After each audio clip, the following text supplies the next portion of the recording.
my name is Woody. This is Change in the House of Pods, a podcast about Deftones. Today, my guest is Daniel P. Carter, the host of BBC Radio 1's Rock Show, the host of the S.W.I.M podcast. S.W.I.M's an acronym for Someone Who Isn't Me. And by the way, his first guest was Mr. Chino Moreno. And just a few weeks ago, at the first ever Heavy Music Awards, Mr. Carter was given the Icon Award for his exceptional, long-standing, positive contribution to the heavy music scene. How cool is that? He's also a successful musician, and overall, just a flat-out fucking cool dude, man. It was super nice of him to make time to talk to me. And this conversation's cool because, well, like DPC, who does a little bit of everything, he paints too, we cover a little bit of everything. For instance, we talk about the lineup change in Deftones. I thought it was appropriate to ask for his take, given his position as a media person. And for me, it's super fun and insightful to hear him talk about interviewing the band, which he's done a number of times. And because he started in the music biz as a musician, we get to go there too. He recorded with Terry Date, which is extremely sick. And of course, he played festivals with Deftones. Like I said, a little bit of everything. This is my conversation with Daniel P. Carter. I think the first thing I knew about was when the first couple of singles from Adrenaline came out. And I saw the videos on, at that point, MTV still played music, which is nuts, right? It is. And I think it was it must have been what was the first single? Bored wasn't first, was it? Was it 7 Words? Yeah, I think 7 Words was the first. Yeah. Was Bored the first video though? I'm like you, out of the imperfection of memory. You know? Yeah. I just remember becoming aware at that point. I think like seeing this video of this band and being like, "What is this?" And you know, at the time it was. I think the funny thing about that band is people still those that know and those that don't will still happily lump it in with a ton of other bands. And to be fair, all those other bands that got labeled as nu metal didn't want to be labeled as nu metal anyway. But it was, you know, it's like we both work in radio. We understand that is the nature of things that somebody will be like, right, what's this called? Let's slap a name on it and go with it. Right.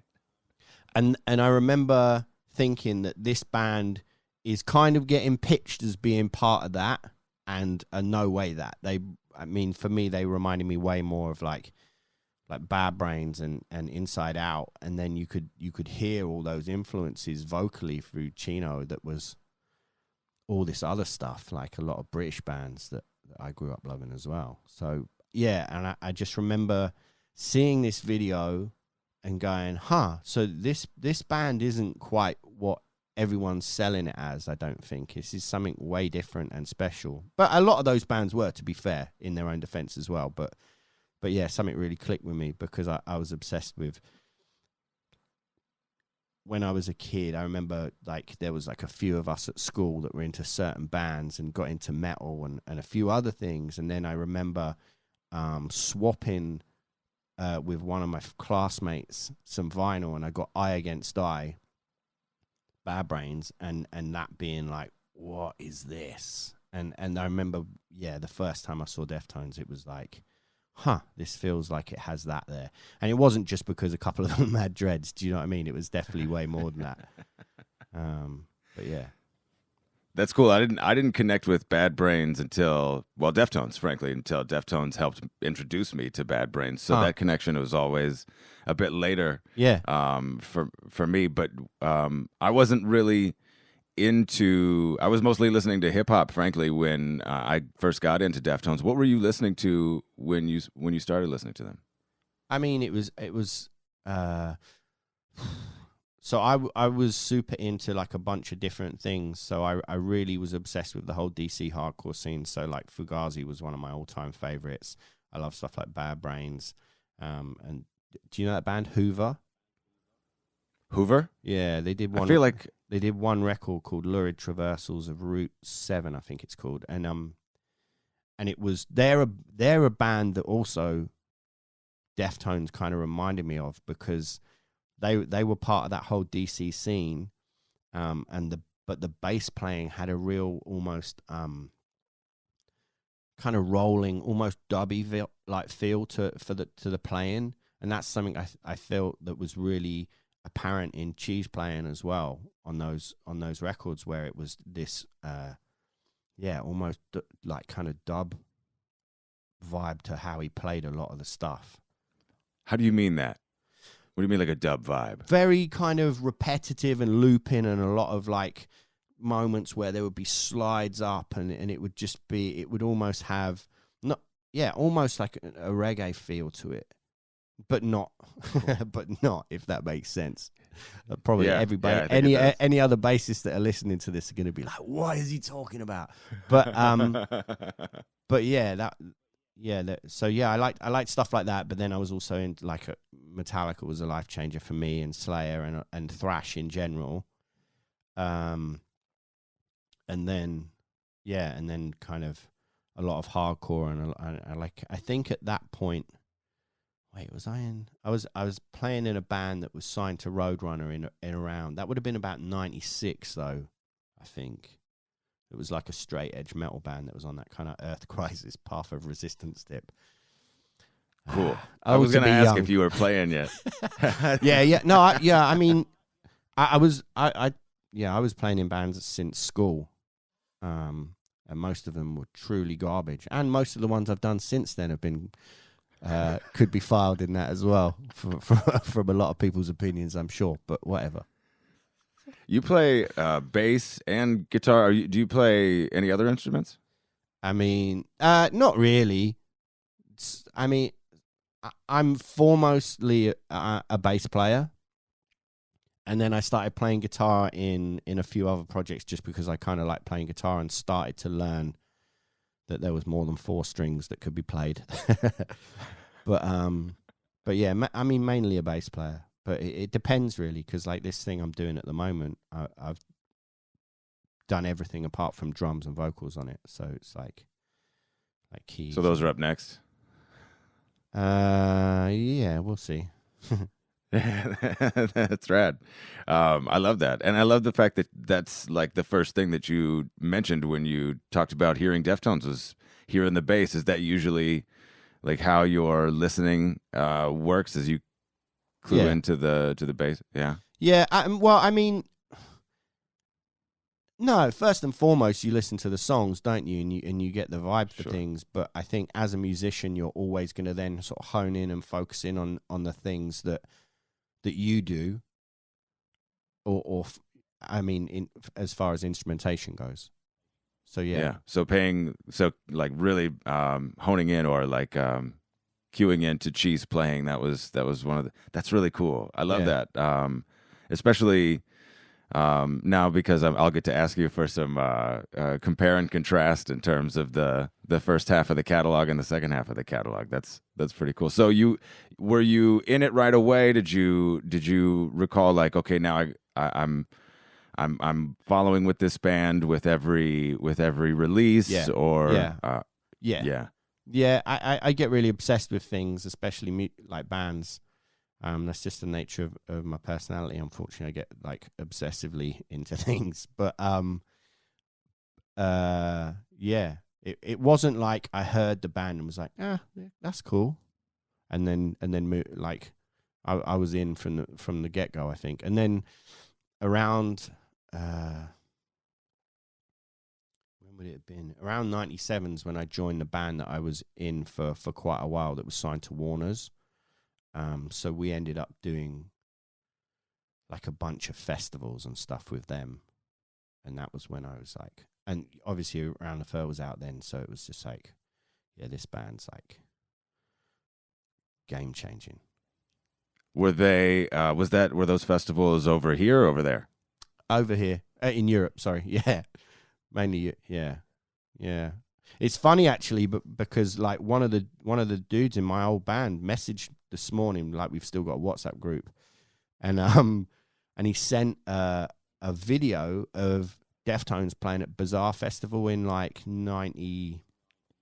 No. Yeah, it was so weird, and he sent it, and he was like, and he made a comment about something, and I was like, whoa, that's so weird that you've sent that. Like today, I'm literally doing a podcast in like a few hours, and that was kind of weird.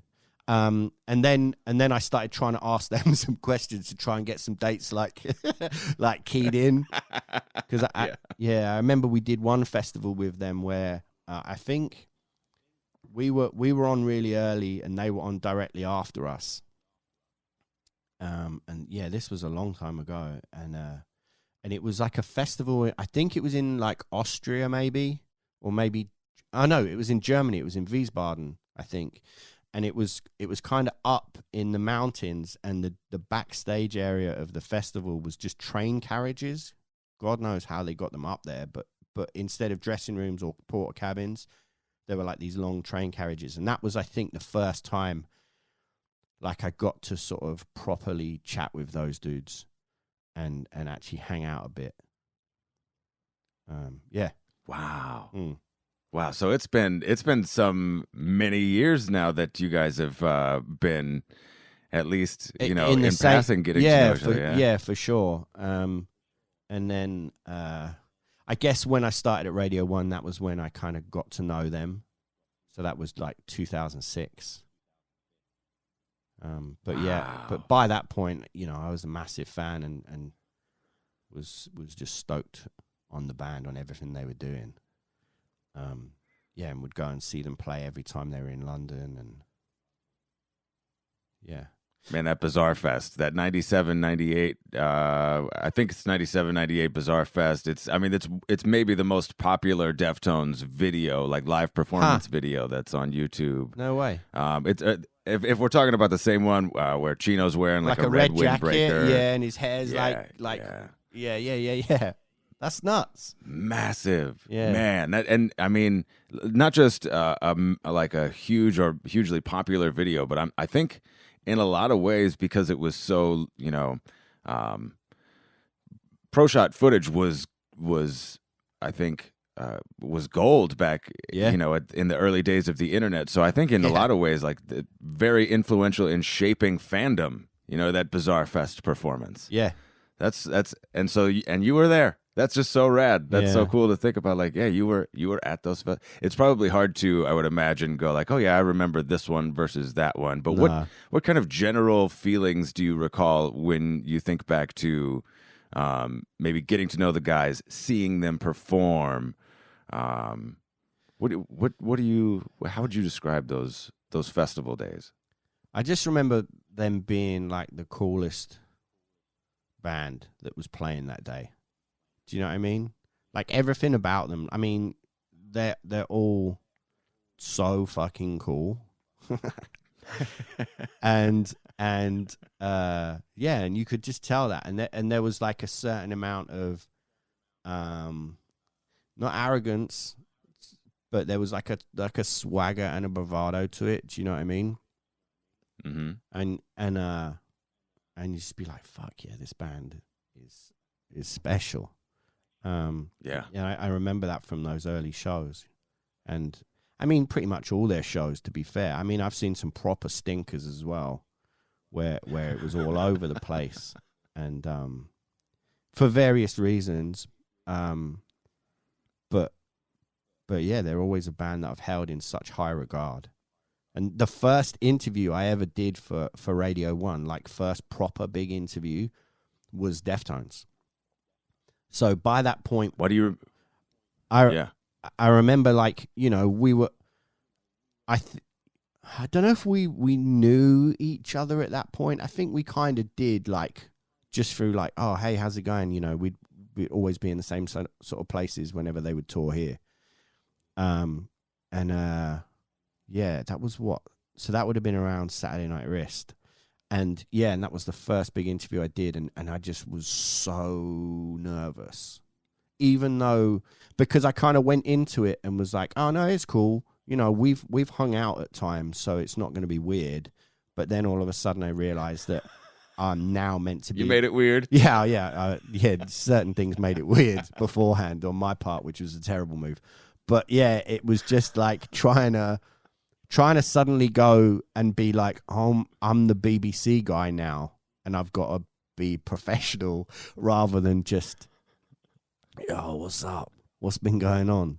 You know what I mean? And but to be fair, I've never become that professional person. I think I've always been like, "Yo, what's up?" That guy, and which is cool because that I think most of the people that I interview now, especially like the acts that have been around for a minute, we've all got history, so it's just like conversations with friends. So it's way more chill, and those interviews can be some of the best, I think.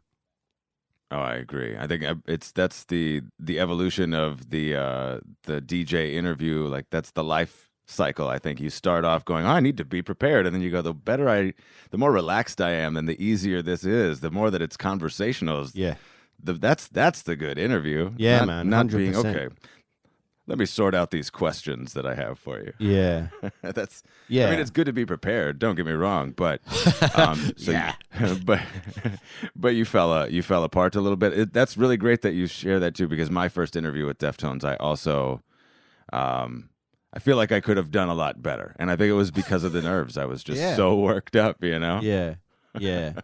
But there's always like those certain artists that you hold in such high regard because you see that what they're doing is definitely on a level that you resonate with entirely, and you get what the things they're into and where they're coming from, and those you know, and you realize that this is art, whether they consider it that way or not. Because some bands don't. Some bands are just like, oh yeah, we just do our thing, and then you try and sort of get into it with them, and they get quite shy and don't want to say, oh yeah, we're making great art. But do you find that's the case with Deftones? It depends which member you're talking to, I think.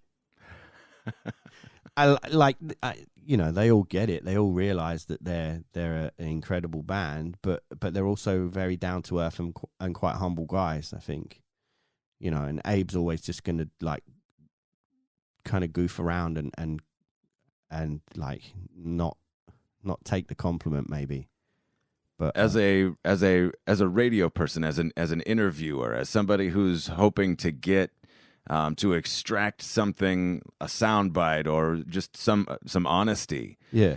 Does that frustrate you when somebody like Abe in particular, who you know knows, he's a smart guy. Oh yeah. He knows how special they are and what they're doing is, and frankly also about the art piece. Like they're sort of notorious for that same thing. Oh, we go in and we jam and then we put together an album and that's it. But they're, I think, much more purposeful about crafting their art. Of and course, yet, but you've you know, also got to like remember. Yeah, you've also got to remember though that from their perspective, that's probably all it is. It is probably like, yeah, we get into a room, we jam, we do our thing, and that's what comes out.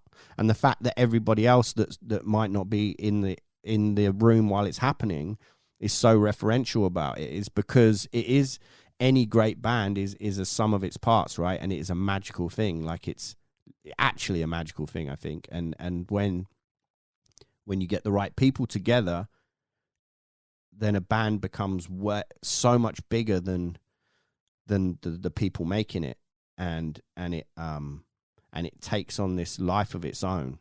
And yeah, they're definitely one of those bands, you know. And truly. And yeah, and like I said, some bands don't want to admit that. Other bands, you can sit and talk about metaphysics and spirituality and get into it, which is what I like to talk to bands about, to be honest, because I think making art and making music is that thing. It is, anyone that writes music will know that, yeah, you can be the greatest musician on the planet, but there's definitely a weird thing happening when you write something that is great. And it's not just like, oh yeah, I'm great. Check me out, I'm great.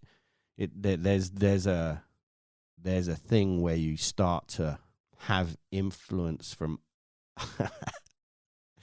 exterior things almost. I don't want to get too weird about it on your podcast, but I feel like, no, get weird, please get weird. Well, I feel it's definitely like a metaphysical thing. There's moments where when people are writing and making art, whether it's visual art or visual art is a really meditative thing anyway, I think, because I paint and I see that, and writing music can be the same thing. There's a lot of times where I'm not talking on their behalf because I can't, obviously, but when you've written something and you kind of sit at the end of it and go, huh, that's cool. And do you know what I mean? It's kind of appeared and manifested. And yeah, you work on things and you hone in on it and you chop things around but those initial sparks of inspiration can be quite astounding, I think. And I think that's why certain bands, why their work resonates with me so much, is because I feel I recognize that in amongst it. Other than the fact that, that riff's cool, and I love what he's doing with that vocal. There's something there within it that's intrinsic to what the band does that is not just the mechanics of music and and lyrics have a huge part of that, I feel. And I think Chino's an incredible lyricist, and I love the way that he can take things that he's dealing with and that have affected him and then hide them amongst and camouflage like a real initial story that's inspired it amongst these kind of really obscure, almost quite occult references at times, but also really poetic things. And I think that's amazing. That's true. There's a couple of things there that you said that have sparked some thoughts. I think the word that I attribute to what you're sort of describing, that intangible thing that's happening, or that exists when a band creates, it's magic, right? Yeah. It's magic. It 100%. really is. And when they just deny that magic, or when they, are sort of aloof or about it, or, dismissive, like Abe, for instance, or he gets it though. No, he knows it, but he's right. But he's not going to want to say it half the time, because a lot of people, a lot of people will listen to what we're saying now and be like, that's just goofy nonsense. What are you on about? And that's cool. That doesn't matter, because if you just dig it because the riffs are great and there's like an amazing part where it does this, cool. That's great. But it's like anything, you can appreciate things on different levels. And yeah, sometimes bands don't want to talk about that stuff. Do you think, like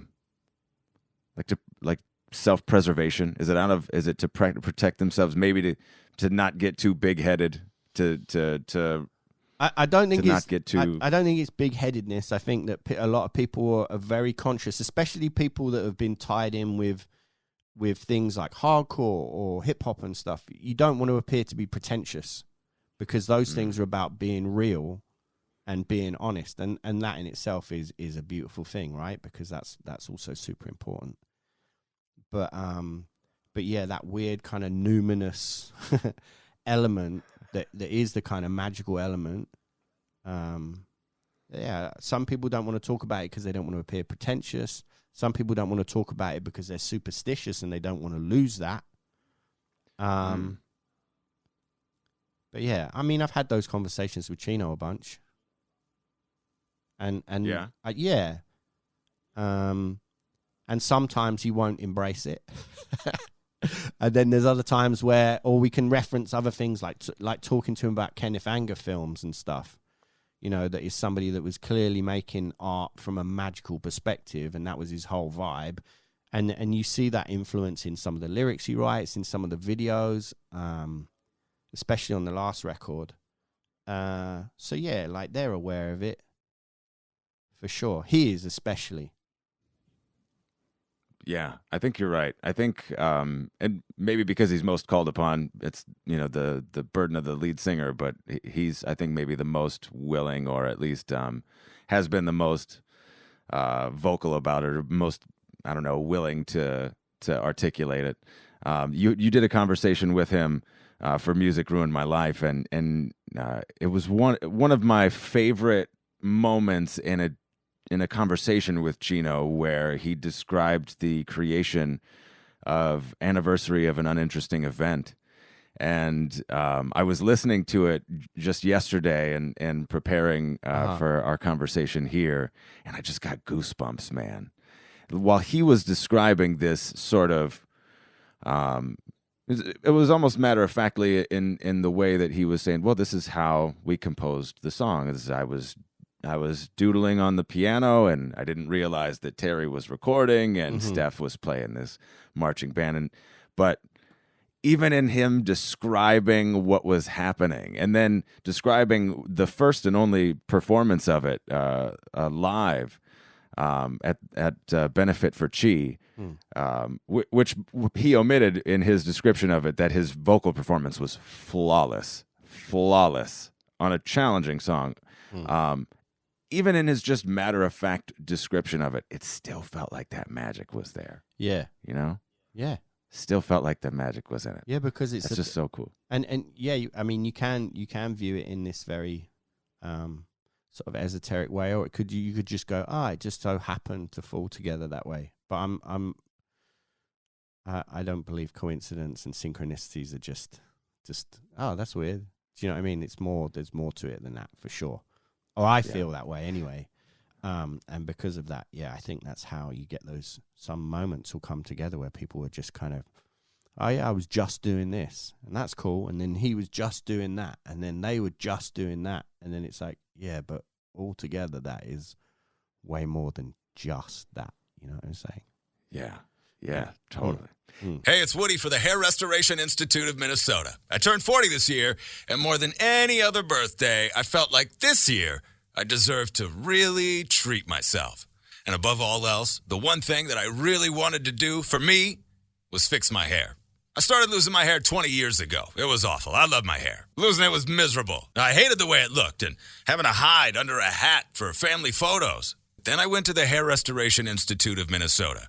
They're the #1 hair transplant clinic in the Midwest with hundreds of 5-star reviews. And getting my hair restored was actually a relaxing experience. It was sort of like a day at the spa. There was no pain. It was really fast healing. I mean, I was back on the air in just a couple of days. Whatever your hair loss, whatever your goal, they have the surgical, non-surgical, and cosmetic options for you. Schedule your free consultation at hrimn.com. That's hrimn.com. You're a massive Tool fan. Yeah. Yeah, I'm a huge Tool fan. In fact, like anything Maynard does, to be fair, without being too weirdly fanboy about it, especially as we're friends now, that can be kind of weird. But yeah, I'm a huge fan. I think now there's a band that whose fan base will find magic where they clearly say there was nothing there, but they know. They know. Yeah, they know. Yeah. I think that there are a lot of similarities in fan bases. Yeah. But certainly some similarities in the music. But obviously, the easiest thing to point to is the collaboration on Passenger. Yeah. What was that like for you when you found that song, when you found Passenger on White Pony? Oh, just like when worlds collide. If the only thing that would have been better is if at the very end Billy Corgan just walked on and ripped a solo right at the end, it would have been just like, okay, I'm done. Music has peaked. But yeah, I mean, quit now. Yeah, incredible. And it's obviously it's quite a rare thing because Maynard doesn't really do many collaborations. In fact, I had a conversation with about this recently, about something I'm working on, and I messaged him and I was like, you don't like sing on other people's music anymore, do you? Really? And to paraphrase, it basically came back. It was like, I don't like telling my friends I don't like their music, which I thought was like amazing. And obviously a lot of the stuff he says is very tongue in cheek. So I think that when he does do those things, it's quite a special thing. And you put those two together, amazing. That song's incredible. For me, the moments that I really love in that band is when they get their most kind of swoonish. Do you know what I mean? Like those kind of big sweeping songs, stuff like I think I was trying to think the other day when we first said we were going to sort of get into this, and I was like, sure, I better have my shit together and like so when you go, what's your favorite Deftones song? I can go, oh, it's this, but it's not easy, man. But I do find that I love those moments where it is like these big sweeping moments. They're my favorite ones. Like Minerva's probably one of my all-time. You know, and Change, obviously. I mean, it seems like almost like a cliche to say it, but I love all those kind of moments, like Sex Tape and the moments where it just is majestic, cinematic in a lot of ways. Yeah, majestic is a great word. Yeah, cinematic's a better really word. But yeah, those moments, they're the ones for me. And I think Passenger has that, obviously, and then Maynard and Chino together is just like probably it is pretty wild. Yeah, my two favorite vocalists, just crushing. Do you at the time it felt, I think, well, I don't know. I guess I don't really remember entirely how it felt at the time. It was just badass. It was just like, oh my God, this is crazy. Like these two guys are on the track together, or that Maynard is on this track. But now, and it's fun that you mentioned Billy Corgan. Now these guys, whereas I think back then, you know, they were active. They were in the, you know, it was, I don't want to say they were up and coming, but that was what was happening in rock music. And what's happening in rock music now is, I think, a result of those guys and the efforts that they've put in that time, right? For sure, yeah. Because there's a lot of kids that grew up, like, discovering those bands, and they were the life-changing. I mean, I'm old, but they're still, all of those bands that we're talking about now were life-changing for me, for sure. But there's a bunch of kids now that have come through that are now forming bands and discovering stuff from way before they were born, I guess. I mean, yeah, that's fair. Like, or, you know, and yeah, I mean, if you're 18 or 19 or 20 years old, there were a few albums at least that came out from the, in quotes, new metal era. Yeah, that preceded your birth. Yeah. Which is crazy to think about. Like you said, it makes me feel old as shit. But yeah, but that's what I was hoping to drive at is you see that you're playing those bands on the radio now. Yeah, for sure. So can you talk about that influence and like where you see with your like things and you're like, oh man, that's Deftones or did that, or how do you see it? Well, the thing is, I'm very aware that I have a terrible habit of doing that. Like if there's a band that I think have been heavily influenced by an older, more established band, I often put those things together, and not because I'm being like, yo, this is where it's from. I don't mean it to do it like that. It's more a case of like, if there's people that are like young people that are listening to my show that are hearing a band for the first time, like a new band, and being like, fuck, I love this band. This is rad. And then I want it to be like, oh, if you like that, then you should check out this. Do you know what I mean? And I do it that way. And I'm always very conscious that people might think that I'm doing it just to be a dick. Like when Loathe first came out, I would often play like a Deftones song either before or after. I guess that's a pretty bad example because if you love Loathe, you're probably already a Deftones fan. Do you know what I mean? It's not like you're going to go, yo, who's this band Deftones? I've never heard of that before. But there are other bands where I feel like that's a fair thing to do. Yeah, and I always worry that people are thinking I'm just being like snide about it, and I'm not. It's trying to teach us or trying to mansplain us how music history works. Well, this is what happened. This is the timeline. Yeah, I don't want to be like that. I just want to be like, oh, if you love that, then you'll definitely love this as well. And that's sure. what it's about, right? Absolutely. And in what ways do you see their influence? Just the whole approach to things, because I think that there have been periods where metal has very strict rules, and in different subgenres of metal all has its own very tight specific rules. And I feel like Deftones was one of those bands that very much have just like, nah, we like the Smiths and we like Meshuggah. So we're going to just put those things together. And I love that. And I think that's super important.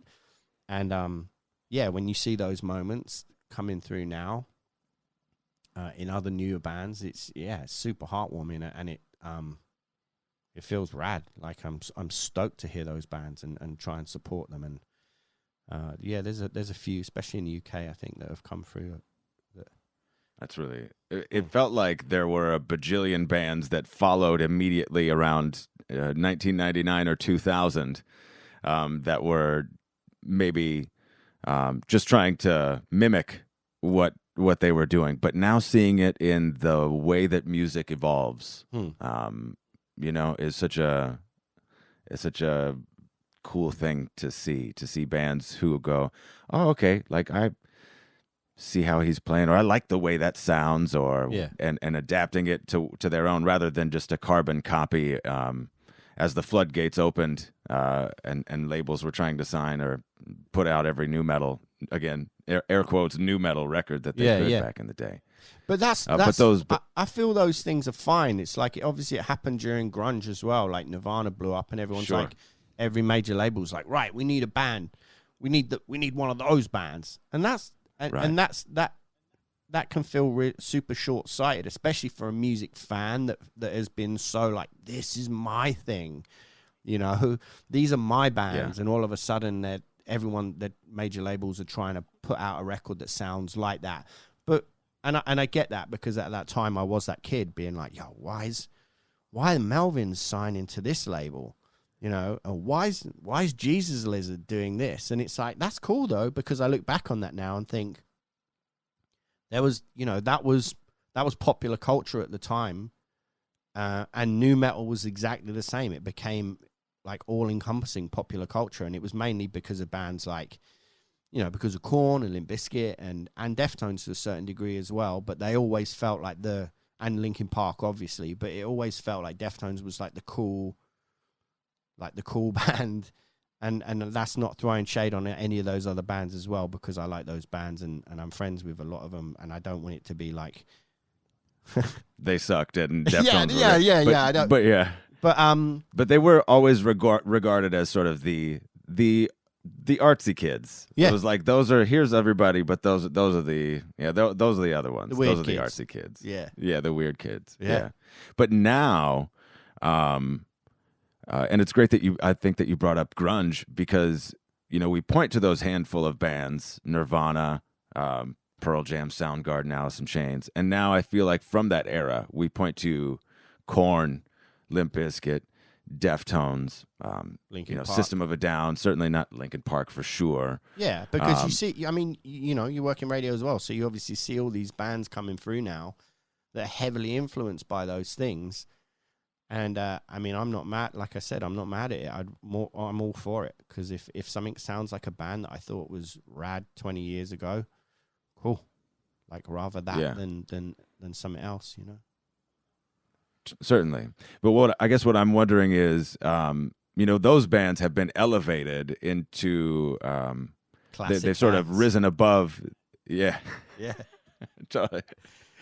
But it's kind of, I guess what I'm driving at is, trying to project their place in music history. You know what I mean? We think about these great bands and classic rock. I'm a classic rock jock now, so I play Led Zeppelin and, The Who and that sort of stuff. Yeah. And there are bands and artists that exist sort of in the pantheon. And it's interesting to me now to see some of those bands, Korn and Deftones. I mean, you see the Sick New World lineup, and it was like, the pantheon of this great era, or these bands that emerged around the same time. Yeah. Is history going to care about, new metal and the bros who ruined it? Or are we going to remember these great bands? Well, I think that's already been proven. Like, do you know what I mean? Everyone kind of forgot about the kind of weird jockishness that suddenly became part of that. And that was because everyone that was into those bands at the start were the, as we said jokingly, the weird kids at school, you know? Yeah. I got into metal and hardcore and things like that because I didn't like the stuff in the mainstream, just wasn't for me. And I think everybody in all those bands that we've just talked about were also of the same mindset. But it's funny that there's certain bands, like especially older bands now, like you talk to Chino or you talk to Jonathan from Korn, and that era of 80s pop and into 90s pop was still super important to them and influential. And it's you know, I'm not going to be like an old head that talks about how even pop music was better back then, because I can't get into that because it's too weird, and it does make me feel old. But there was great artful bands even then, you know, like Duran Duran and Japan, and you know, Depeche Mode, I guess, kind of can be considered. Yeah, they were a pop band at one point, and then they discovered things and went off and became really weird and dark and great. But you know, and you see those influences on a lot of those bands from that era, which is funny because you probably wouldn't have put that together, I think, if you were just to look at it on the surface. And I think that's one of the things that makes those bands truly great. And that's why Chino's vocals are so great and enticing and powerful because he's as much influenced by like Dave Gahan or Morrissey or even Robert Smith, maybe. I don't know. I don't want to put things in his mouth because it's not for me to say the things that made him sing the way he does. But do you know what I mean? It was like, it wasn't just going, oh yeah, Tom Araya and James Hetfield, you know? Yeah.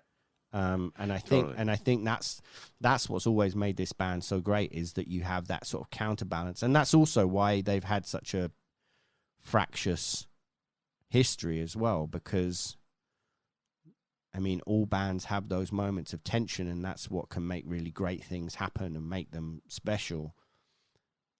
But it still blows my mind because I've never played in a band where I'm like, got to the point. Actually, that's not true. I was going to say where I felt like I needed to get, like, you know, where there would be fist fights, but you know, right. And like super heated arguments. But that's not true because there was. But I think that within Deftones, there's such distinct camps.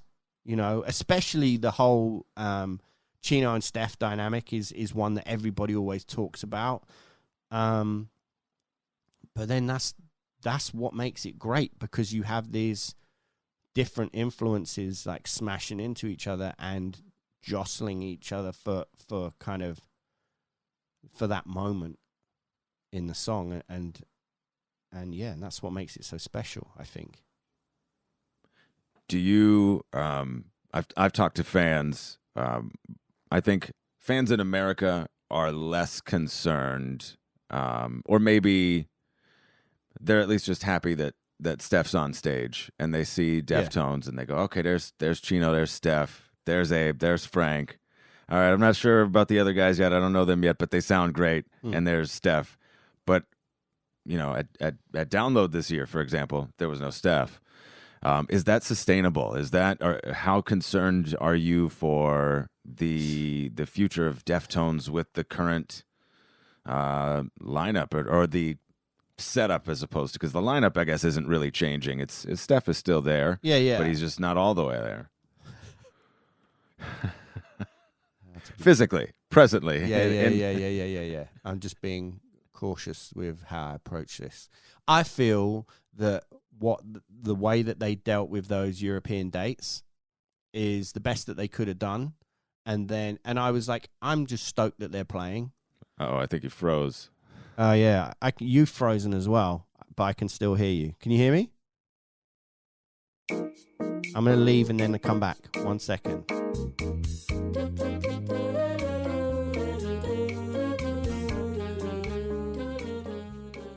Obviously, it's great when your favorite band tours in your town, but what do you do when they don't? We travel to see them, of course. And believe me when I tell you, the Hair Restoration Institute of Minnesota is worth traveling for. Hey, it's Woody. I'm lucky. HRI is 5 minutes away from my house. But if you aren't in the Twin Cities, you are also in luck. With their Hair by Air program, HRI will reimburse your flight, get you to and from the airport for free, and they have complimentary on-site hotel accommodations. Yeah, that's right. There's a hotel attached to HRI. This is literally the best case scenario if you want thick, flowing hair like a Viking, or a rock star, or a lion. Well, maybe that's too much. Check out the Hair by Air program at the Hair Restoration Institute of Minnesota at HRIMN.com. All right, now what are we going to do with this guy? We can't just leave him lying around. Right? I don't know what happened there, mate. Okay, Maybe we hit 45 It was a minutes. dramatic pause. Yeah. It was a very dramatic pause. A well-placed one as well, to be fair, because I was like, how do we... Okay, so as I was saying before again, like weird synchronicities. Before our feed got disconnected then, I was saying that I am stoked that they were doing those shows, that they're getting to do European dates. And regardless of what the reason why, whatever, let's not get into that. It doesn't need to. We don't need to talk about it. But they're still playing those shows. And then I went to they did a show. Was it maybe the day after Download? They played the Forum in London, and obviously that was like, I know Lance and I know Fred, and Fred especially. He and I have known each other for years, and we're pretty tight.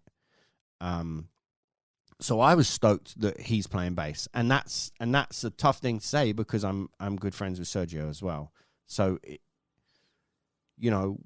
I don't want to just think about the weirdness that's been involved. I just want to know that one of my friends is now no longer doing it, but another one of my friends is doing it. So that's what it is. Sure. And that show they did at the Forum was one of the best shows I've ever seen them play. It was incredible. And that's going to be a tough thing for a lot of people to hear as well. But it was just amazing. They just were just so on top of it, and the set was great. They all sounded amazing. Chino's voice was like impeccable, and it was just amazing, just super celebratory.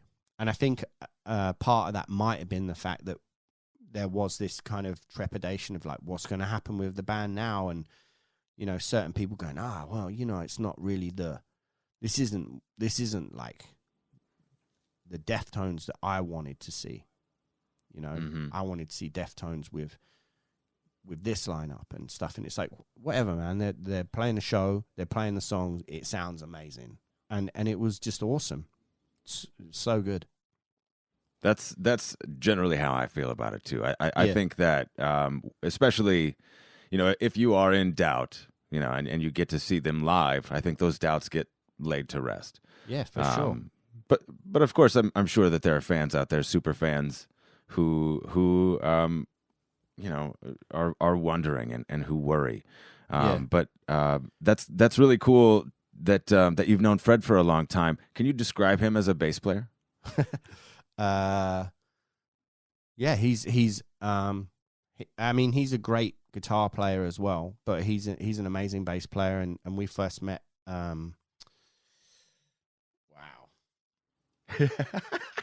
I wish I could share on the podcast a long the time face ago. that you made. Yeah, it was a long time ago. It was when because obviously he played bass for Manson for a bit, and I was on tour on that Twins of Evil tour. I was asked to be opener on the UK dates to like DJ. Awesome. Yeah, it was weird, but great. But what happened was I was posting stuff from, one of the shows, and then I guess Fred was obviously posting stuff as well. And a mutual friend of ours, a guy called Curtis Mead, who's also a bass player, who lives in LA now, he messaged us both and was like, "You guys know each other, right? You're on tour you're in the same venues, and I see you both posting stuff." And I just suddenly thought, "Did you know each other?" And And we kind of walked up to each other in catering, and we were like, I just got a message from Curtis. And he was like, yeah, me too. And then that was that. And then we were like super fast friends. Yeah, he's an incredible guy. Super chill, an encyclopedic knowledge of great music. And I see why he fits so well. Like, he messaged me, was like, I'm doing some stuff, and I've got to learn a ton of songs for this band. And I was like, what band is it? He was like, I can't tell you. And then a few days later, I was like, what? So what band is it? And he was like, no, I can't tell you who I'm trying out for. And I think I worked it out by like a few days later. I was like, is it this? Are you auditioning for Deftones? And he was like, I can't say. And I was like, cool, that's awesome, man. So yeah, I was. Were you pissed you didn't get the call? You weren't a little pissed that you didn't get the call? I actually said to him, there's only 2 people that I would have wanted to do that gig, other than Sergio. Now he's gone. And he was like, cool, who's that? And I went, you and me. But I don't think I would have ever got the call somehow. But yeah, I'm stoked for him, and he's fit in really quickly, I think. From what I've seen anyway. Like, he was messaging me when their first dates were coming up with him playing bass, and he was like, you've got to come out. And I was like, dude, I would love to, but I just can't. But I've seen him play with him a few times now, and I think he fits really well. And it is a tough one as well, because like I said, Sergio's my boy, and I've known him since, I was a massive Quicksand fan. Yeah. I remember actually when they did one of the Maida Vale sessions for me, which must have been what, maybe 2013, maybe it was 2010. They would have been in support of Koino Yokan at that point. Yeah, but they did a session for me as well around Diamond Eyes in 2010, I think. But I just remember going down to Maida Vale and him being there, and they were all kind of goofing around whilst everything had been set up and were just getting sounds up. And they started playing a Quicksand song, and the only person that didn't know how to play it was Sergio, which made me laugh. He was just like, I don't remember that. And they were just kind of like playing little riffs and stuff, which I thought was cool.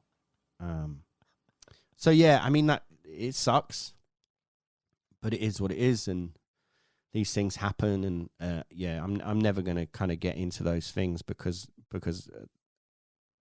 I'm friends with a lot of the people, so I don't want it to be weird. Sure, but you do sort of understand the workings of a band and the industry, I think, better than even the most rabid fan.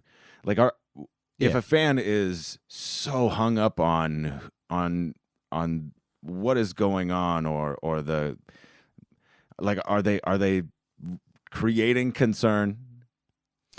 I guess I'm just seeking comfort from you. No, I think the thing is as well. I think if you haven't been in a position where a band is signed in the way that, not just specifically them, but any band that is at a certain point in their career and how it works and the mechanics of it, it's easy to be sort of reactive emotionally as a fan and be like, yo, why is that that shouldn't, that's not how it works. These guys are blah, blah, blah. And I think unless you've been in that position, it's a tough one to actually give a fair kind of discussion on, have a fair discussion about it. That's what I sort of suspect. That makes sense to me. That resonates. Yeah. And like I said, it's a shame, but it is what it is. And now they've got Fred and also with Lance playing guitar for the European stuff or anything where there's certain types of travel that can't be done. Great. But I think Lance played with them when they did Deer as well, right? So that's awesome, I think, because he was on the whole tour, the whole spring, the U.S. leg of the whole spring tour. He was contributing, and I thought they are they're better. I don't know how any other way to put it. But then they're better. They have Chino has more flexibility to move around. Lance sounds great. His screams are fantastic. Chi-esque, I would say. Like, they're great. They're so great. It's hard to be too, bogged down by, any of the scandal, for lack of a better word, or for any of the inner workings of the band. What's going? The politics. Yeah. Thank you. That's the right word. Yeah. Yeah, because we can all have an opinion on it, but generally it's probably not going to be correct because we're not in it. That's exactly right. Yeah, 1,000%. I would love to hear about working with Terry Date. I made one record with him, 2004. Yeah, that sounds about right. Correct. I'll say yes. It would have been 2004, and we recorded at Studio X, which used to be Bad Animals in Seattle. And we were there for I feel like we were there for at least 2 months. And that was a huge deal for me because Terry has made some of my, records that are just legendary records. And some of my favorite Deftones moments have been not because of Terry, but with Terry, right? And so it was a super daunting thing, and I remember I always try and stay cool about things, but then I'll have those moments where all of a sudden I'll just blurt stuff out and just be like, "Oh wow, you're a fucking nerdy fanboy," and I've had those moments. On radio, doing interviews a bunch of times, and I remember we did some recording with Ken Andrews from Failure once, and the first day we met, it was super cool, and then the second day I was like, "So when you did this," and blah, blah, and he was just like, "Oh wow, you were cool yesterday." And the good thing with Terry is that he's just super cool with it. He's one of the greatest engineers. He is so chill that when you're making a record with him, there's little, he doesn't really impose himself in the process of the songs, but we'll do, but we'll go, "Oh, why don't you try this? Or what about that?" And then you'll be like, "Oh, of course. Why didn't we do that?" But yeah, he's just the absolute best, like a total sweetheart. And I remember after we did a record with him, it looked like it was like, oh well, if he's recording us, then there's probably a bunch of other bands that he'd want to work with as well. So I put him forward to friends in other bands as well, and was like, "Yo, you should definitely hit up Terry Date." And they were like, "Oh yeah, but that's never going to happen." And I'm like, "Well, you did a record with us, so maybe strike while the iron's hot," sort of thing. Yeah. He might be free. Yeah. But the humility, that's great. That's so good. But yeah, he was so awesome, man, and super chill, and just like the guy with the stories. There was one day we were recording, and I'd done all my parts. In fact, pretty much all the music roughly was done, I think. And I think our singer was tracking vocals, and I was sat in the back lounge of the studio, having a real moment where I was just sat there. I was a little relaxed, and a little liquid relaxed. Yeah, among other things, but was just among other things, and was just listening to records that he'd recorded, just going, wow, and he did this, and then he did that, and I was just skipping through my iPod at the time, and he walked in to get a can of soda out of the, because in the back lounge, that's where the kitchen was. And he walked to get a can of soda out of the fridge. So he'd obviously just said to Jason, 1 second, I need to go and get a drink. So Jason's in the vocal booth and he comes out. And I was listening to the Handsome album. Do you know that record? No. Oh, bro. So Handsome was a group that was members of Helmet, Cro-Mags, like a ton of oh yeah, Tom Capone played in it as well. TC3 from Quicksand. Did he play in it? Yeah, he did. So it was like a metallic version of Quicksand. So there's moments on it that sound like Quicksand, moments that sound like Helmet, moments that sound a little bit like A Perfect Circle. Crazy.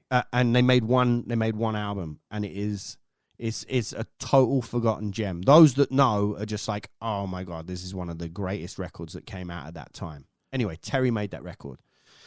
And he walked in, and I was listening to a song off that record, and he got a drink out of the thing. And I remember looking at him and feeling a bit like, oh no, I've been caught, having a total like weird emotional fanboy moment. And he was like, psst, cracked his drink and walked over, and he went, I have not heard this since we finished that record. He was like, put it on again. So I skipped back, put the song on again, and he just sat there and he started telling me stories about when they were making that record. And I'm not going to repeat them now because that's for him to tell. But it blew my mind. And I just went, I'll be honest with you, man, I've just been having, like, for the last hour and a half, I've been sat here listening to records that you've made. And I can't believe I've been in Seattle for 2 months making a record with you. And I'm feeling quite emo about it all. And it's just like, it's blowing my mind right now. And he was like, oh, cool. What else did you listen to? And I was like, oh, I just listened to Pantera. And he was like, oh yeah, put one of those songs on. So I put on one of the songs. I can't remember what record it was. Anyway, whatever, regardless. And I put on a Pantera song. And then he told me this series of incredible stories about when they were making that record. And then he was like, what else? And then we sat and we did that. And I went back to a bunch of stuff, and I put Deftones on. And he was telling me these incredible stories. We'd been hearing a bunch of stories anyway, because I think they'd recorded in that studio with him as well. And like one of the studio assistants was saying to everybody on one of the first days, they were like, what do you want to eat? And I was like, I was just vegetarian at that point. And I was like, this or that, whatever. And the others were like, oh, I don't know, what is there? And he kind of got a ton of menus out, and he was like, this is really good, this is really good. And he was like, oh, and this place does a chicken sandwich that all of Deftones would just get every single day. I think the place might have been called like Palomino's or something. And they did anyway. So there was always this air of that around us. And me as a fan, it was just tripping me out. We'd be super settled into our thing and be very present and in the moment and making a record. And then he was like, maybe we try this vocal sound. And he was like, this is what I use for all of Chino's vocals. And he just like would click this thing on, and all of a sudden it'd be like, oh yeah, that's Chino's vocal sound. Do you know what I mean? And moments like that. So it would be like a real trip.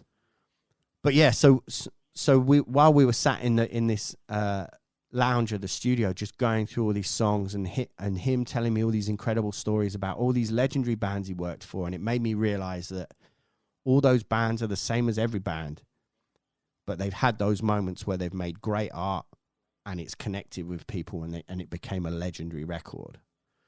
So that was super exciting and incredible, and we were sat there for so long doing that. And then Jason walked in, the singer, was like, what the fuck is going on?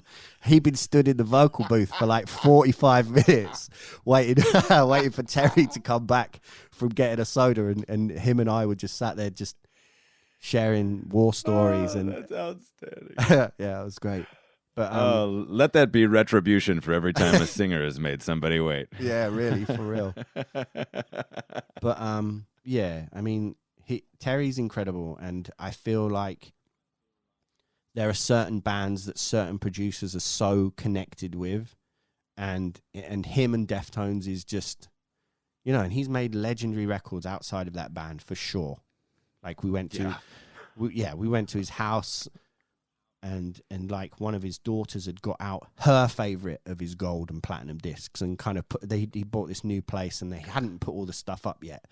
And she'd kind of like lined this enormous room with all these records. And he was like, I don't know. I feel weird about putting them up. And we were just like, bro, look at what you've been a part of and help facilitate. He's super humble. But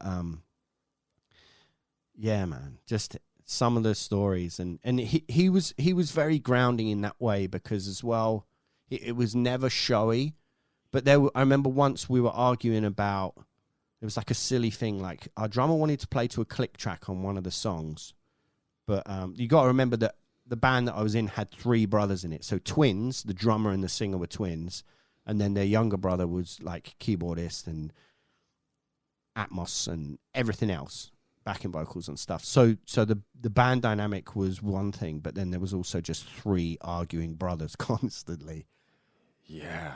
Oh man. So there would be these things that would like kind of get blown out of proportion, and they were talking about like a click track for this one song, and then I think the drummer was like, yeah, but then in the mid-8 it needs to go down to here, so we need to make a click map so that we have it, so it starts at this tempo, then it goes to that, but then it goes back up to the original tempo for this bit, and da-da-da-da, you know, like kind of boring, kind of nerdy stuff like that.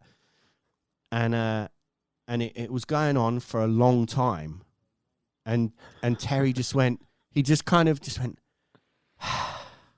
and he turned around and he went, so when I was making this with Soundgarden, and then everybody in the room just stops, and he goes, listen to this song here, and listen to the tempo that the riff comes in at.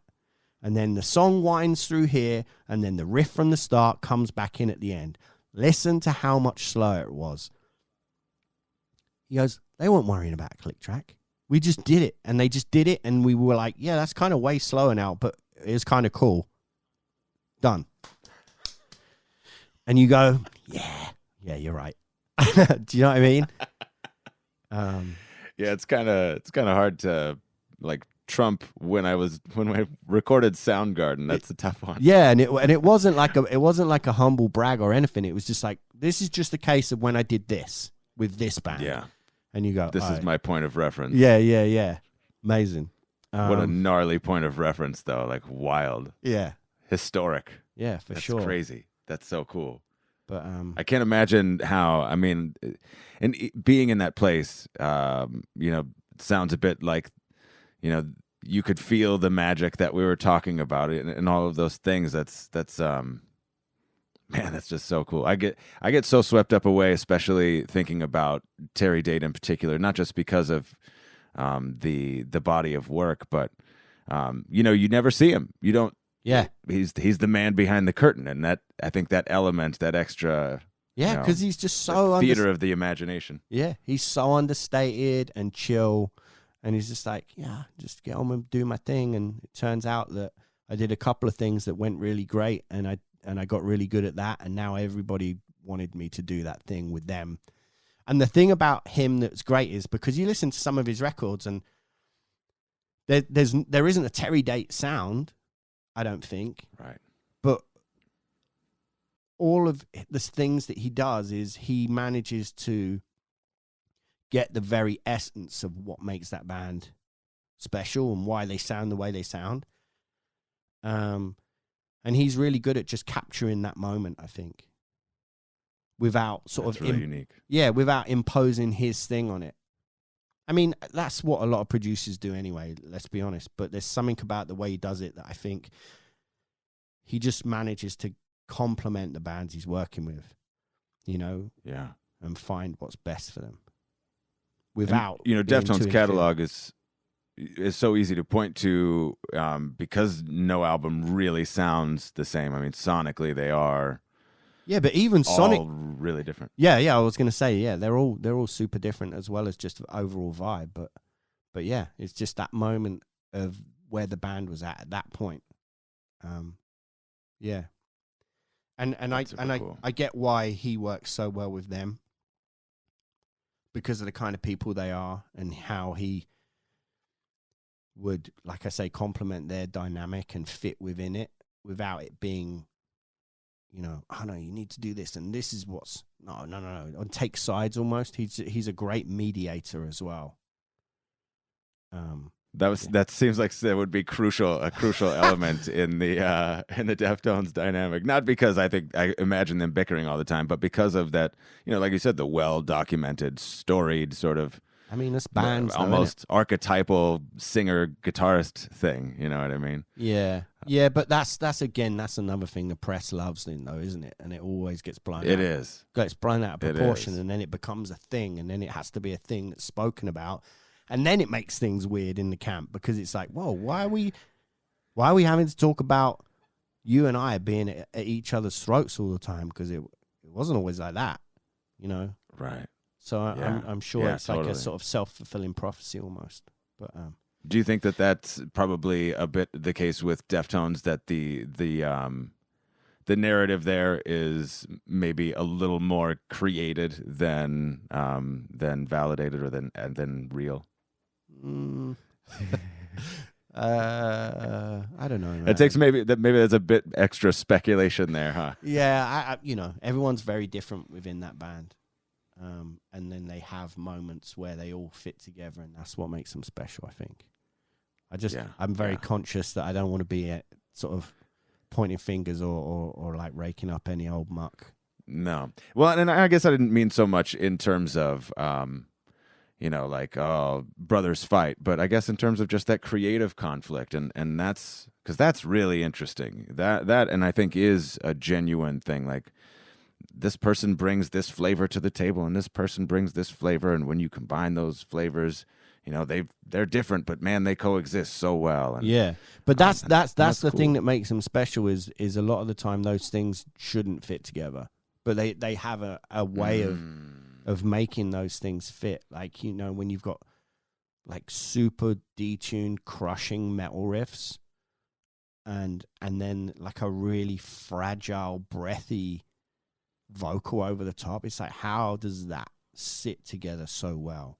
And again, it's the thing that you can't put your finger on that makes a band special, and that's one of the things that is so great about them, for sure. That's so cool. I'd never thought of it in that way, that they shouldn't fit together, but that they do is really, that's significant. I feel like that's super poignant, but because it's long been documented how the parts may be disparate, but somehow they make it work. But the fact that they perhaps shouldn't fit together, and yet they find a way to do that, is really eye-opening to me. That's super cool. Yeah. That's super cool. Yeah. Man, this has been, whoa, you know what? Before I ask you my wrap-up question, okay, there's a little chance that you've got Chino singing on a track for you? So I'm doing this thing with a friend that is like, it started out that we were like, yeah, we should do a black metal record, just super fast, like shrieking, blah, blah, blah, blah, blah. And then it became something very different. And then I was talking to Chino about it, and he was like, oh, what's it like? And I went, well, if I'm honest, the easiest way of saying it is it's like gothy, post-punk black metal, a little bit like Wolves in the Throne Room, but way gothier, meets Deftones. And he was like, oh, really? And he was like, I'm going to need to hear that. And I was like, well, would you want to sing on a song? And he was like, let me hear it. So I sent him a song, and it feels like really quickly, like within a really short space of time, he sent the track back with a vocal on it. And I was just like, and he was like, yeah, I'm thinking maybe this and that. And the first half of the song, which is very sort of slow and atmospheric before it got into the like really like blast beat stuff, he'd done some stuff on that was very kind of ethereal. But then this end section, because a lot of the songs have a bit where it goes, long moody intro, black metal bit, weird Deftones, A Perfect Circle, Tool-esque, post-rock, Mogwai, mono type bit to end, right? Cool. That's kind of the formula I've worked on for it all. So then it gets to this bit, which I guess is the most Deftones bit. It's not really, but that kind of vibe. And I got to that bit, and the vocal he put down, I was just like, this is just perfect. This is like so nuts, and it sounds instantly so like him and makes the thing sound way more like Deftones because it's his voice, right? Yeah. And then I was like, and I kind of, we sort of backwards and forwards a few messages, and I was like, maybe. And then I did the stupid thing. I was like, maybe you could try something like this, and da-da-da-da. And I'm like, wait. And I kind of caught myself and was like, what the fuck am I doing? Like, he's one of my all-time favorite singers. I sent him a demo I did in at the end of my garden, and he sent it back with him singing over it, and it's perfect. Just leave it at that. And then, but it's just a scratch vocal, no lyrics. It's just kind of word sounds. Yeah. And then, I played it to Craig, who's playing drums in it, because it was just him and I at that point. And it was going to be Greg Puciato from Dillinger Escape Plan was going to be singing the whole thing. Oh, wow. But that doesn't work out. Anyway, so I sent it to Craig, and I was like, yo, listen to this. I just got sent, a friend just did like a rough vocal on the end of this song, and I sent it to him, and he was just like, what the, is that Chino? And I was like, yeah, of course. And it blew his mind.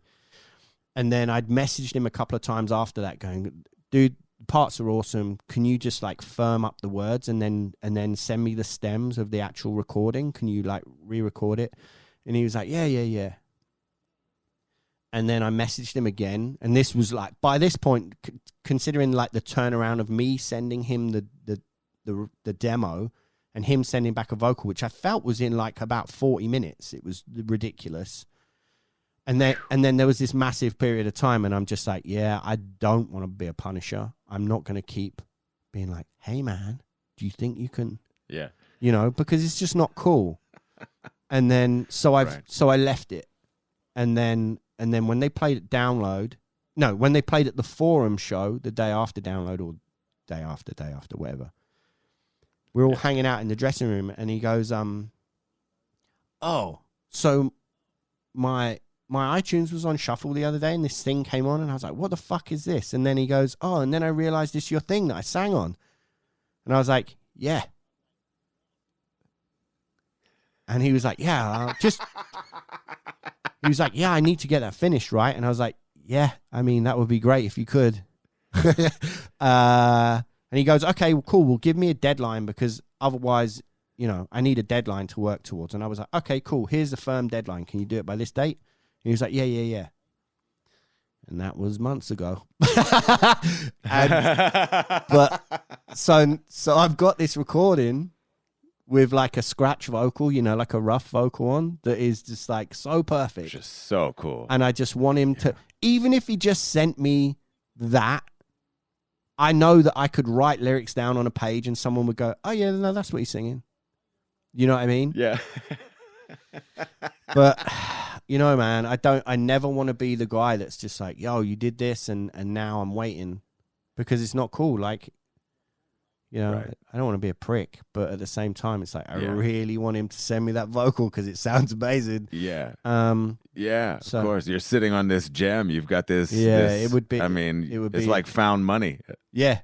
Yeah, but that you can't spend. Yeah, that you can't spend. Yeah. So yeah, but then there's a couple of other people that have done guest stuff as well, and one of them's already come through and sent like a final vocal. So I'm hoping that I can just, next time I see him, or like get all this out the way. I kind of thought that whilst him and Sean were recording recently, that I could be like, oh wow, you've got a mic in front of you, but at the same time, it's like the guys are making their record, and it's not my place to go, oh, by the way, can you also quickly bang out this? Yeah. I mean, so who knows, Squeeze man? This in for me. If it never sees the light of day, I'll be kind of heartbroken. But I can play you it, and you can be like, yeah, that would suck if it never came out. Yeah. No shit. Yeah. Well, I don't think there's any harm in just giving another nudge, especially if there's a chance that Sean could record it, because it seems like Sean has found the magic, of course, formula to recording Chino. But then I don't want to be like, that's the, this is getting all weird now, but I don't want to now hit up Sean and being like, yo, whilst you've got him there, can you, because then it's like, I don't want it, because then it looks like I've kind of gone behind his back and been like, yeah, maybe, do you know what I mean? Right. It's just weird. It's just the whole thing's weird. And at that, after a while, I'd kind of written it off and was like, oh, well. And then when I saw him after the show and he was like, yo, I need to get that done, right? And I was like, yeah, please.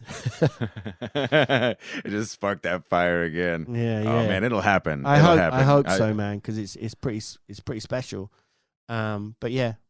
So yeah, I'm trying to get the other two things firmed up as well. And if I can nail the other one, then it will be special. And hopefully that might sort of prod him into action as well and be like, oh, cool. Yeah, if he's done it, then maybe. Here's the rest. We're just waiting on this one. Yeah. But well, hopefully by the time this podcast comes out, if it hasn't happened, if he hasn't recorded it by the time this podcast comes out, I'll make that the caption. We'll use this audio clip. Don't do that, because then we'll that'll use be this like audio clip right here. no, because then it's weird because it's like you and I have had a public discussion about it, and then he's like, "Fuck that guy! There's no way I'm doing this now."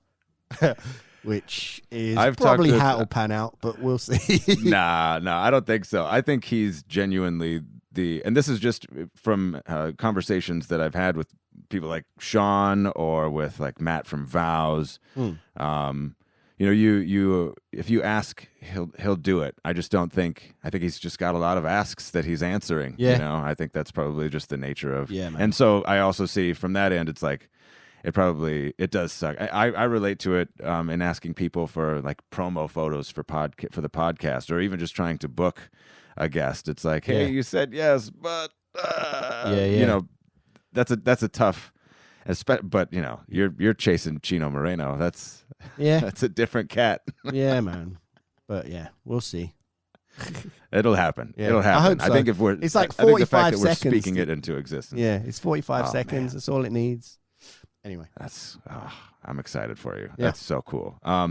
The way that I like to close every conversation is with a request for recommendations. This is based on something that Chino said on a podcast.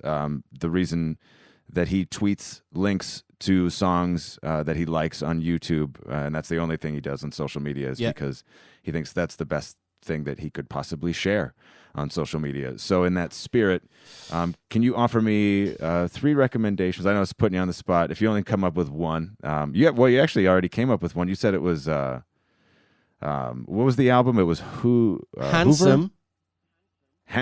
Handsome was the that would have been writing that one down. That's a record from about 90. That's probably about 97 as well, maybe. Yeah, I'm checking that out for sure. Oh, as soon dude, as we get off it's this, Zoom, so for great. sure. Like that is up there. But you don't have to. If you could make a recommendation that it doesn't necessarily, if it can be music, certainly that's your wheelhouse. But if it was art, if it was painting, or if it doesn't have to be art, it could be music's easiest. Anything though, in the world that you think. It certainly is. I'll do a couple of old things and then a new thing. So Handsome Great. is one as an old thing. Another thing that I always try and put forward for people is a record called Sultans of Sentiment by a band called the Van Pelt. And it's like, for me, it had a really important moment in my life because it was when I had my first child and like moved into a new house, and I was desperately trying to fix the house up. So I listened to that album on repeat, and it's like, I guess emo, but prior to everyone going, oh, Panic at the Disco is an emo band. Do you know what I mean? It was like emo, like proper. Cool. A US band, and it's like super beautiful, chiming songs with almost like spoken word vocals, but incredible lyrics. Interesting. Amazing Awesome. record. I love it. I mean, it resonates with me so much because of that point in my life, but also like I listen to it now and it's just like, this is so great. And then, and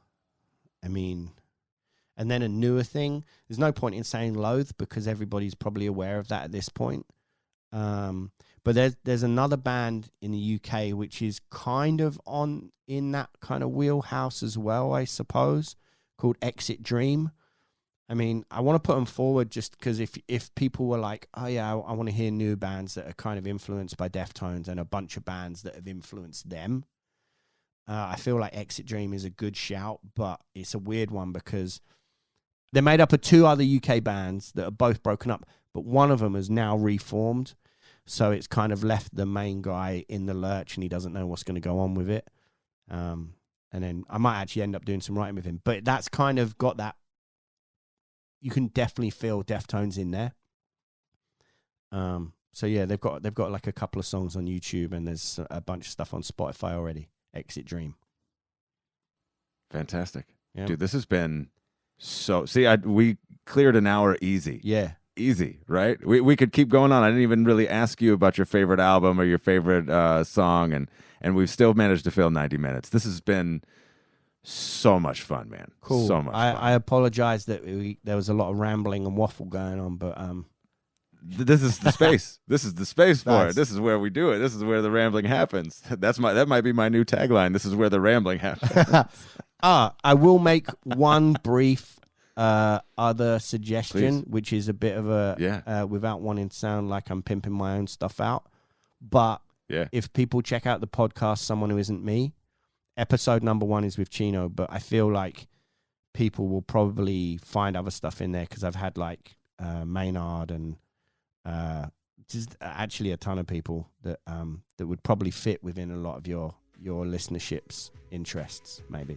Daniel P. Carter, thank you for sharing your time with me. Thank you for these stories and your insight, and for bringing your perspective and expertise to this podcast to share with Deftones fans. I think it's befitting a conversation about Deftones to both have fun and talk about art, and your ability to swim in and out of both lanes is one of the qualities that makes you a heavy music icon, which is so badass. And thanks for putting me on to Eyes this year, the hardcore band from Denmark. They rip. I also want to thank my friend Emma Holyoke for encouraging me to pursue Mr. Carter. Hope you enjoyed the chat, Emma. My name is Woody. You can reach me on Instagram and Twitter. I'm at Woodbra. If you want to talk about my favorite band, hit me up. Thank you for listening to Deftones, and thank you for listening to Change in the House of Pods.